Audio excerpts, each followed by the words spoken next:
Hello everyone, the life এডিটে আর একটু নতুন ভিডিওতে আমি পায়েল জানাচ্ছি সবাইকে স্বাগত। আশা করছি আপনারা প্রত্যেকে ভালো আছেন। আজকে বৃহস্পতিবার, এখন বেলা বাজে 6:10 মানে সন্ধে। যাব একটু বাজারে গ্রসারি করতে। তার আগে আপনাদের একটা জিনিস আমি দেখাই। সেটা হলো, অনেক দিন আগে একটা ভিডিওতে আপনাদের আমি দেখিয়েছিলাম যে আমি তরমুজ গাছ পুঁতেছি। 3টে ছোট ছোট তরমুজ গাছ রেখে পুঁতেছিলাম। সেই গাছ এখন বড় হয়ে দেখুন কত বড় হয়েছে। আমার তরমুজ গাছের এই তরমুজ, এটা আমার প্রথম ফল। আমি যে ইয়েলোস্টোন গিয়েছিলাম, ইয়েলোস্টোন থেকে ঘুরে এসে দেখলাম অনেক বড় হয়ে গেছে গাছটা। এখানে লুকিয়েছিল, তখন একটু ছোট ছিল, এখন বড় হয়েছে। আর এইটা দেখুন, এখানে এটা কিন্তু বেশ বড়, অনেকটা বড়। ঠিক তার উপরে একটা ঝুলছে মাটিতে, আর একটা হয়ে রয়েছে তরমুজ। এখানে আর একটা ঝুলছে, এই যে এখানে। আর সব থেকে ইন্টারেস্টিং, এই যে সিঁড়িটার এখানে, এই দেখুন এটা যে কোথায় লুকিয়েছিল, আমি এটা 2 দিন আগে টের পেয়েছি, এটার খবর পেয়েছি। এই যে এই একটা হয়ে রয়েছে, আর একটা দেখুন, এটা তো আমি জাস্ট কিছুক্ষণ আগেই ধরা দিল এটা। এই যে দেখা যাচ্ছে, এই যে আর একটা জুম করি, এই আর একটা তরমুজ একদম বেবি। আমি ধরবো না, পুরো রোয়া রয়েছে। এগুলো ধরলেই এখন এটা আর বাড়বে না, যেরম আছে সেরমই থাক। আমার অ্যালাপিনো গাছটাও দেখাই। এবার তো আমি সেরকম অত গাছ টাছ করিনি, এক তরমুজ গাছ করেছি আর এই অ্যালাপিনো আর ফুল গাছ। এই অ্যালাপিনো গাছে কিন্তু আমার অনেক অ্যালাপিনো হয়েছে, অনেক অ্যালাপিনো। আর এগুলো প্রচন্ড ঝাল। অ্যালাপিনো নর্মালি ঝাল হয় না, এই কি ঝাল বলার মতো নয়, প্রচন্ড ঝাল। ভাবলাম গ্রসারি করতে যাওয়ার আগে আপনাদের সঙ্গে একটু এটা শেয়ার করে যাই। আর এখানে যাচ্ছি একটু এশিয়ান মার্কেটে মাছের বাজার করতে। অনেক দিন যাওয়া হয় না, লাস্ট গিয়েছিলাম প্রায় মনে হয় 2 মাস আগে। তারপর ইয়েলোস্টোন থেকে ফিরে এসে, আমরা যে ইয়েলোস্টোন ঘুরতে গিয়েছিলাম, ইয়েলোস্টোন থেকে ফিরে এসে কিন্তু আর এশিয়ান মার্কেটে যাওয়া হয় না। আর এশিয়ান মার্কেটে আমি যাই মূলত কাঁচা মাছটা কিনতে, খুব ভালো লাগে ওখানে মাছগুলো খেতে। আর চিকেন খেতে খেতে সত্যি কথা সবাই বোর, আমার তো বোর লেগে গেছে, ভালো লাগে না। আমাদের দেশে যে চিকেনটা, সেরকম চিকেন কিন্তু এখানে পাই না। এখানে ফ্রোজেন তো খুব একটা স্বাদ লাগে না, একদমই স্বাদ লাগে না। কি মাছ পাই দেখি, অনেক সময় যে গেলেই পাওয়া যায় তা নয়, অনেক সময় পাই, অনেক সময় ভালো পাইও না। সেদিনকে এশিয়ান মার্কেটে গিয়ে পেলাম দারুণ একটা জিনিস, কাঁকড়া। তবে হ্যাঁ, এই কাঁকড়াগুলো কিন্তু আমি নিইনি, কারণ এগুলো একদম লাইভ, আমার পক্ষে এগুলো কাটা সম্ভব না। তা পেলাম একদম ফ্রেশ কাটা, তাই নিয়ে নিলাম একটু আর মাছ, যেটা আমি সবসময় নিই এশিয়ান মার্কেটে আসলে। আর এই মাছটা আমি সেদিনকে নিয়েছিলাম, এটা হচ্ছে ব্রাউন গ্রুপার, খুব ভালো খেতে হয়। আর এশিয়ান মার্কেটে গেলে যেটা আমরা সবসময় নিই, খুব ভালো লাগে, তা হচ্ছে সুশি। আমার বাড়িতে আমার ছেলে মেয়ে সন্দীপ, ওরা 3 জন খুব ভালোবাসে। দেখলাম ইলিশ মাছ রয়েছে $18 পার এলপি করে। নিতে ইচ্ছা করলো, কিন্তু উপায় নেই, কারণ এখানে না ইলিশ মাছটা ওরা একদম ভালো করে কাটতে পারে না, তাই কখনো নিই না। আর দেখুন কি বড় বড় লাউ, এত বড় লাউ কোনোদিনও দেখিনি। আর একটা জিনিস দেখুন, সুপারি। চাইনিজরা সুপারি কি করে খায় আমার আইডিয়া নেই। আমরা নয় পান সুপারি খাই, কিন্তু পান সুপারি চাইনিজরাও খায় জানতাম না, তাও আবার ড্রাই, শুকনো পান পাতা। মাই গুডনেস, আমি জানি না কিভাবে খায়। আমি ইউটিউব ঘেটে দেখবো ওরা কিভাবে খায়। যাই হোক, আমাদের বাজার হয়ে গেল করা। বাজার হলো? হ্যাঁ, বাজার হলো। অনেকদিন পর মাছ নিলাম, মাছ সুশি। হ্যাঁ, সুশি নিলাম। সুশি খেতে আমাদের বাড়ি সবাই খুব ভালোবাসে, আমি ছাড়া সবাই খুব ভালোবাসে, আমি অতটা ভালোবাসি না। ঠিক আছে, ওদের পাল্লায় পড়ে খাই, কিন্তু ছেলে মেয়ে সন্দীপ 3 জনই খুব ভালোবাসে। আর এখানে সুশিটা সত্যি খুব টেস্টি হয়, তাই সুশি নিলাম রাতে ডিনারের জন্য। আর একটু মাছ নিলাম। আর সব থেকে ইন্টারেস্টিং যেটা, সেটা হচ্ছে কাঁকড়া। কাঁকড়া আমার খেতে খুব ভালো লাগে, সত্যিই তাই। ঝাল ঝাল করে আমি একটা রান্না করি। আর কাঁকড়াটা কেটে দিচ্ছে, মানে এমনি কাঁকড়া তো পাওয়াই যায়, কিন্তু এরকম একদম ফ্রেশ কেটে কোনো কিছু করার নেই, ওটা জাস্ট গিয়ে গরম জলে ধুয়ে রান্না করলেই হয়ে যায়। সে একবার অনেকদিন আগে একবার নিয়েছিলাম, সে আবার আজকে পেলাম, তা প্ল্যান আছে কালকে করব, আর যদি করি অবশ্যই রেসিপি আপনাদের সঙ্গে শেয়ার করব। সবাইকে সুপ্রভাত। আজকে নেক্সট ডে মর্নিং, কালকে আর ভিডিও কন্টিনিউ করা হয়নি। বাজার থেকে গিয়েছিলাম এক বন্ধুর বাড়িতে গিয়েছিলাম, তার কারণ হচ্ছে ওর অনেক শশা হয়, শশা গাছ পুঁতেছে, প্রচুর শশা গাছের তো প্রচুর ফলন। আমি একবার করেছিলাম, সত্যিই প্রচুর ফলন হয়। এই শশা তুলে রেখেছিল আমার জন্য, সেটা নিতে গিয়েছিলাম। এই যে দেখুন শশা আরও দিয়েছিল, একটা সকালে রনিরাইকে কেটে দিয়েছি, ওরা নিয়ে গেছে। এই যে এই ছোট্টটা এখন আমি কাটবো, কারণ ব্রেকফাস্ট বানাবো, তার জন্য। ব্রেকফাস্টে আজকে করব ছোলাটা আমি কালকে রাতে ভিজিয়ে রেখেছিলাম, সকালে আমি এটা একটু সেদ্ধ করে নিয়েছি। ছোলা করব, মানে ছোলার মধ্যে শসা, পেঁয়াজ, টমেটো দিয়ে খুব ভালো লাগে খেতে। অনেক সকালে, অনেক ভোরবেলা উঠেছি, 5:30টার সময় উঠেছি। উঠে রনিরাইকে ছাড়তে গিয়েছিলাম আজকে স্কুলে। আজকে যেহেতু আমার বেরোনোর নেই, আজকে আমি ছাড়তে গিয়েছিলাম। তার কারণ হচ্ছে, প্রথম কথা আমার তো ছুটি, দ্বিতীয় কথা হচ্ছে সন্দীপ আজকে একটু ফিজিওথেরাপি করতে গিয়েছিল। কারণ সন্দীপের বেশ কয়েক মাস ধরে, প্রায় 6-7 মাস ধরে সন্দীপ ফ্রোজেন শোল্ডারে ভুগছে, খুব সমস্যা তৈরি হয়েছে রিসেন্টলি। তো একদম খুবই বাজে অবস্থা হয়ে গেছে, যে হাত ওপরে করতে পারছে না, হাত এদিকে মুভ করতে পারছে না, বা হাতটা খুবই খারাপ অবস্থা। ডান হাতটা হয়েছিল বছরখানেক আগে, তখন অর্থোপেডিককে দেখানো হয়েছিল, তখন ও একটা রকমের ইঞ্জেকশন দিয়েছিল ওইখানে, কিন্তু তখন সেই মুহূর্তে ডান হাতটা কিন্তু ছেড়ে গিয়েছিল। কিন্তু বাঁ হাতেও ইঞ্জেকশন দিল, কিন্তু বাঁ হাতটা আর ছাড়লো না, ওটা আরও গাড়িয়ে গেছে। খুবই খারাপ অবস্থা, যেরকম ব্যথা তার সঙ্গে হচ্ছে মুভ করতে পারে না। নর্মালি কি হয় যে আমাদের হাত, আমরা এই যে সোজা করছি পুরো 90 ডিগ্রি, মানে কাঁধ থেকেই হাত 90 ডিগ্রি অ্যাঙ্গেলে কিন্তু আমরা তুলতে পারি যদি নর্মাল হয়, কিন্তু ও সেটা 90 ডিগ্রি পারছে না, 11 ডিগ্রি, যেন খুবই অবস্থা খারাপ। ফিজিওথেরাপি শুরু করেছে, আজকে সেকেন্ড ডে গিয়েছিল, চলে এসেছে, এসে বলছে নাকি হাতটা একটু আরাম লাগছে। ফিঙ্গার ক্রস, ঠাকুর যাতে ভালো হয়ে যায়, এটাই অনেক দিন ধরে ভুগছে। তা আজকে ব্রেকফাস্টে বানাবো ছোলা মাখা করব, অনেকদিন খাই না, বেশ লেবু টেবু দিয়ে করব, আর সন্দীপ খুব ভালোবাসে ওটা খেতে। তারপরে যেটা করব আজকে, সেটা হচ্ছে কালকে নিয়ে এসেছি, ওটাকে কি বলে, আপনাদের বললাম না, এই রে কাঁকড়া নিয়ে এসেছি, সেই কাঁকড়া আজকে রান্না করব। আমার কাঁকড়া খেতে খুব ভালো লাগে, আপনাদের সঙ্গে রেসিপিটা শেয়ার করছি কিভাবে আমি করি।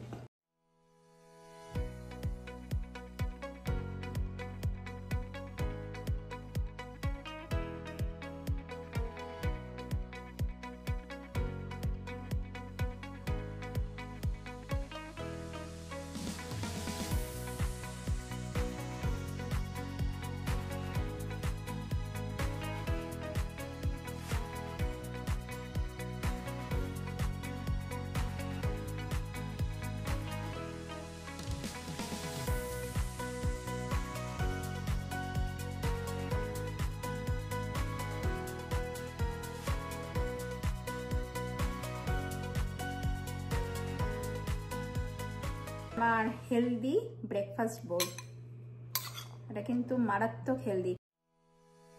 ব্রেকফাস্ট করে সোজা চলে আসলাম একেবারে রান্না করতে, একদম সময় নষ্ট করিনি। ব্রেকফাস্টটা খুব ভালো ছিল, ভীষণ টেস্টিও হয়েছিল, হেলদি তার সঙ্গে টেস্টি। আর এখানে দেখুন আমি কাঁকড়াগুলো থেকে কিন্তু সমস্ত ঘিলুগুলোকে বার করে দিচ্ছি। তার কারণ হচ্ছে এগুলো দিলে অনেক সময় অ্যালার্জির রিয়াকশানটা বেশি হতে পারে, তার জন্য আমার খুব ভয় লাগে, তাই আমি এগুলো বার করে দিলাম। কিন্তু এগুলো দিলে কিন্তু রান্না আরও বেশি টেস্টি হয়। আপনারা চাইলে কিন্তু এগুলো ব্যবহার রান্নায় দিতে পারেন, তাতে অসুবিধার কিছু নেই। এবার এই যে কাঁকড়া, বেশ বড় বড়, কিন্তু বড় বলতে এই যে কাঁকড়াটা, এর কাঁকড়ার দেখুন এখানে মানে পেছনের দুটো পা, মানে পা না, এটাকে কি বলে, সরি পেছনের না, এটা সামনের দাঁত দুটো। আর এই জায়গাটাতে এই জিনিসটা, যে হাফ সার্কেল মতো, এটা কিন্তু এরকম তোলা যায়, এটা কিন্তু অ্যাটাচ নয়, মানে এরকম লেগে থাকে, এই জিনিসটাকে তুলে ফেলতে হয়। এটা কিন্তু রান্না করে না, এটা খায় না। তো এটাকে হাত দিয়ে আমি জাস্ট, এটা হাত দিয়ে উঠে যায়, এই যে হাত দিয়ে এটাকে আমি ফেলে দেবো। এই আর কিছু ফেলার নেই।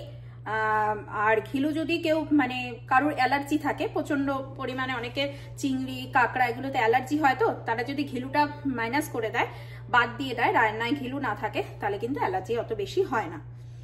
এই আর এখানের এই যে দাঁড়গুলো, এই দাঁত দুটো ফেলে দেবো। এই দাঁত দুটোতে কিছুই নেই, এই দুটো ফেলে দেবো। আর এইটা যেটা মেন সামনের দাঁত, সেই দাঁত দুটো এখান থেকে কিন্তু হাত দিয়ে ভাঙা যায়। এই যে ভেঙে ফেললাম, এই দেখুন মাংস।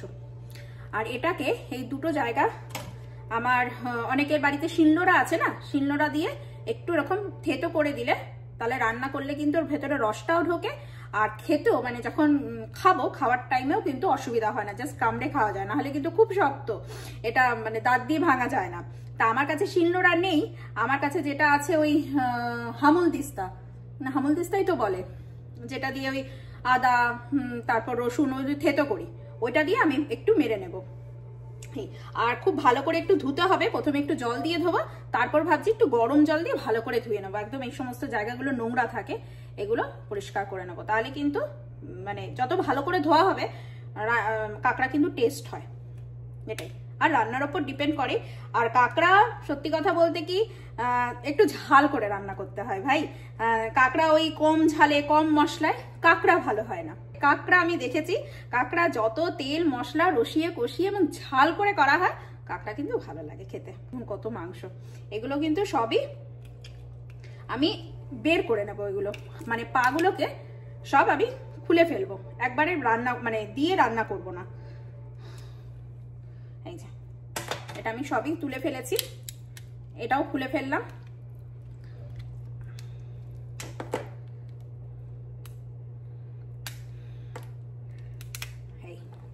এই হয়ে গেল। এরকম ভাবে রান্না করতে সুবিধাও হয়, খেতেও সুবিধা হয়।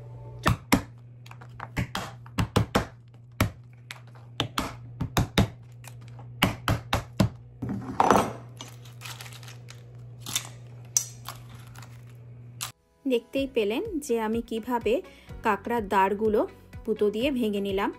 আর এখানে আমার কিন্তু 7-8টা মতো কাঁকড়া আছে।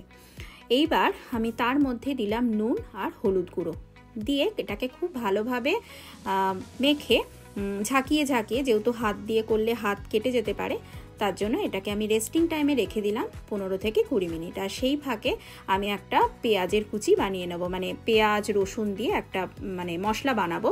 তার জন্য নিয়েছি বেশ অনেকটা পরিমাণে রসুন, দেখতেই পেলেন। আর নিয়েছি 2 বড় বড় পেঁয়াজ, ধনেপাতা, কাঁচা লঙ্কা। এই সমস্ত কিছু একটা মানে ইলেকট্রিক চপারে আমি দিয়ে ভালোভাবে ঘুরিয়ে একটা এরকম চপ মতো বানিয়ে নিয়েছি, পেঁয়াজের চপ। পেঁয়াজ রসুন কাঁচা লঙ্কা দিয়ে এই মশলাটা। আর অনেকটা পরিমাণে শুকনো লঙ্কা, গোটা শুকনো লঙ্কা, তার ভেতরের সিডসগুলো কিন্তু আমি ফেলে দিয়েছিলাম। সিডসগুলো ফেলে দিয়ে এটাকে গরম জলে আমি 1 ঘন্টা ভিজিয়ে রেখেছিলাম। তাতে কি হয়, এই পেস্টটা না অনেকটা স্মুথ হয়। আর ওই জলটা যদি ফেলে দেওয়া হয় তাহলে ঝালটাও হয় না, রঙটা খুব সুন্দর আসে। আর তার মধ্যে দিয়েছি আমি হলুদ গুঁড়ো, ধনে গুঁড়ো, জিরে গুঁড়ো। ধনে গুঁড়ো আমি বেশি দিয়েছিলাম জিরে গুঁড়োর থেকে। আর নুন দিয়েছি। আর একটু হালকা মিষ্টির জন্য, মানে মিষ্টির জন্য না, টেস্টটাকে ব্যালেন্স করার জন্য আমি দিয়েছি হালকা, খুব হালকা অল্প একটু গুড়। তাতে কিন্তু খুব টেস্ট হয়েছিল। সব মিলিয়ে আমি আরেকটা পেস্ট বানিয়ে নিলাম। মানে এটাই হচ্ছে অ্যাকচুয়ালি মশলা আর পেঁয়াজ, এই দিয়েই হবে।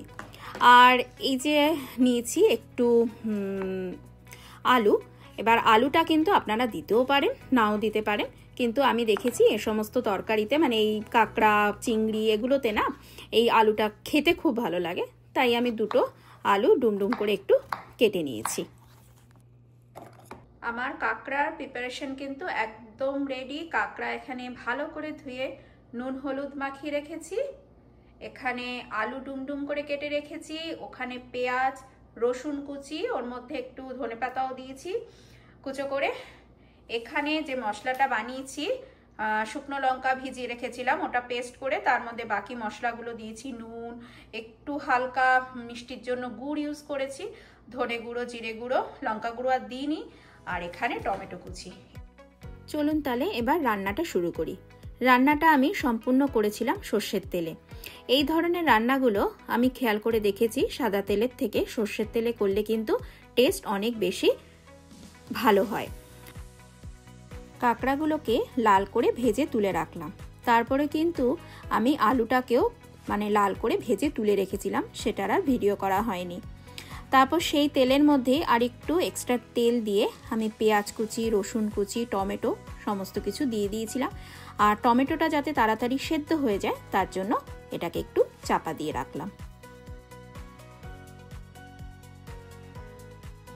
বেশ খানিকক্ষণ পর ঢাকনা খুলে দেখি টমেটো কিন্তু একদম গলে গেছে। এরপর আমি কিছুই না, এই পেঁয়াজ, টমেটো, রসুন যে মশলাটা পেস্টটা, এটাকে ভালো করে আমি কষিয়েছি। কষাতে কষাতে যখন রঙটা বেশ একটু মেরুন মেরুন একটু কালচে হয়েছে, ঠিক সেই সময় আমি এই পেস্টটা দিয়ে দিয়েছিলাম, শুকনো লঙ্কার পেস্টটা, আর শুকনো লঙ্কা আর মশলার পেস্টটা। আচ্ছা, একটা জিনিস আমি বলতে ভুলে গেছি, আমি সর্ষের তেলে কিন্তু ফোড়নে একটু তেজপাতা দিয়েছিলাম। তারপর ওই মশলাটা দিয়েও আরও খানিকক্ষণ কিন্তু এটাকে কষাতে হবে। কষতে কষতে যখন আবারও এটার রঙটা আরও কালচে হয়ে যাবে, ঠিক তখন আমি দিয়ে দেব, ঠিক এরকম দেখুন কালচে হয়ে গেছে, ঠিক এই অবস্থায় আমি দিয়ে দিয়েছিলাম ভাজা কাঁকড়া আর ভাজা আলুটা। সেটা দিয়ে কিন্তু আরও ভালো করে আরও খানিকক্ষণ কষাবো। আর এই কষানোটা কিন্তু মাঝে মাঝে আমি একটু করে গরম জল দিয়েছি, কষিয়েছি, আবার গরম জল দিয়েছি, আবার কষিয়েছি। এভাবে কষাতে হবে, তাতে মশলাটা যাতে খুব ভালোভাবে কাঁকড়ার ভেতরে ঢুকে যায়। আচ্ছা, আমি ভিডিওতে খালি বলছি যে আমি কাঁকড়া খেতে খুব ভালোবাসি। হ্যাঁ, কথাটা মিথ্যে না, কাঁকড়া আমার খুব প্রিয়, আমার কাঁকড়া খেতে ভালো লাগে। কিন্তু আমি ছোটোবেলায় কোনোদিনও কাঁকড়া খাইনি। আমাদের বাড়িতে কোনোদিনও আমার মা কখনো কাঁকড়া রান্না করতো না। কাঁকড়া আমি খাওয়া শিখেছি এই ইউএসএতে এসেই। ইউএসএতে এসে এই চাইনিজ মার্কেটগুলোতে এত সুন্দর কাঁকড়া পাওয়া যায়, সেখান থেকে কিনেই কিন্তু আমি কাঁকড়া রান্না করি, খাই। ব্যাস, আমার কিন্তু কাঁকড়া তারপর আলু সব কিন্তু সুন্দরভাবে কষে গেছে, ভেতরে ভেতরে হালকা তেলও ছেড়ে দিয়েছে। আর ঠিক এই অবস্থায় আমি দিয়ে দিয়েছি একেবারে ফুটন্ত জল। আচ্ছা, একটা ট্রিকটা আপনাদের বলে রাখি, যখন আপনারা রান্না কিছু কষিয়ে জল দেবেন, সবসময় খুন্তিটা ধুয়ে জল দেবেন। খুন্তি ধোয়া জলে কিন্তু রান্নার স্বাদ আরও বেড়ে যায়।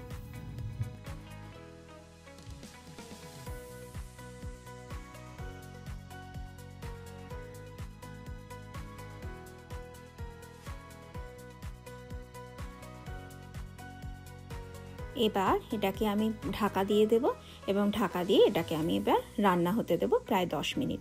10 মিনিট পর জলটা কিন্তু অনেকটা মেরে গেছে, ঠিক এরকম একটা গা মাখা ভাব এসছে।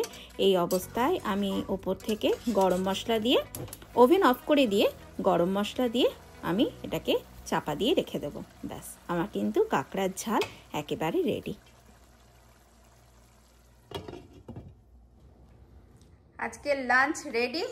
কি আছে লাঞ্চে তুমি বলে দাও। এটা হচ্ছে বেগুনের ভর্তা, মাছের ডিম ভাজা, শসা, ভাত আর কাঁকড়ার ঝাল। আমরা এখন লাঞ্চ করব, সন্দীপকে দিলাম, এবার আমি নিয়ে বসবো, তারপর লাঞ্চ করে তারপর আমি নিজে খেয়ে তারপর আপনাদেরকে আমি রিভিউ দিচ্ছি যে কেমন হয়েছে। চলো তাহলে ঝট করে খেয়ে নি। কি গো, এখন তো খাচ্ছ, কেমন? ভালো হয়েছে। ভালো হয়েছে? কোনো গন্ধ টন্ধ নেই তো? না না, একদম ফ্রেশ। ভালো হয়েছে। রান্নাটা ভালো হয়েছে? ঝাল বেশি হয়নি তো? না না, একদম মাংসের মতো ভালো হয়েছে। মাংসের মতো, ঠিক আছে।